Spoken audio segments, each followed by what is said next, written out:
तो दोस्तों जाना है जीजू के बहन का तिलक में, तो हम चले जाते हैं मसरक मार्केट में, क्योंकि हमको कपड़ा खरीदना था। तो वहाँ जाते हैं मसरक मार्केट में, कपड़ा उपड़ा खरीद कर लेकर चले जाते हैं आजाद भैया की दुकान पर।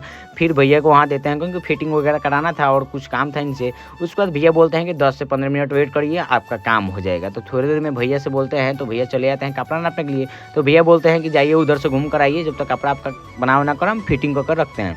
ठीक है, वहाँ से तब तक जीजू जी कॉल करते हैं कहाँ रह गए जी। तो हमको बोलते हैं कि बस 5 मिनट में आपके पास आ रहे हैं। तो फिर वहाँ से हम निकल जाते हैं कुछ दूर पर। वहाँ उसको जाकर वहाँ सामान वामान लदवाना था हमको। तो देखिए बहुत सारा आइटम आया है आपकी इनके पास। उसको थोड़ी देर में 10 से 15 मिनट में काम करने के बाद सामान फाइनली लदवा लेते हैं। सामान लदवाने के बाद होता है क्या कि जीजू फ़ोन करते हैं कि आप जाइए, जाकर वहाँ सामान है कुछ लेकर आइए। तो हम सामान लेकर चले आते हैं। उसके बाद जो डाइनिंग टेबल का नज़ारा है यही है।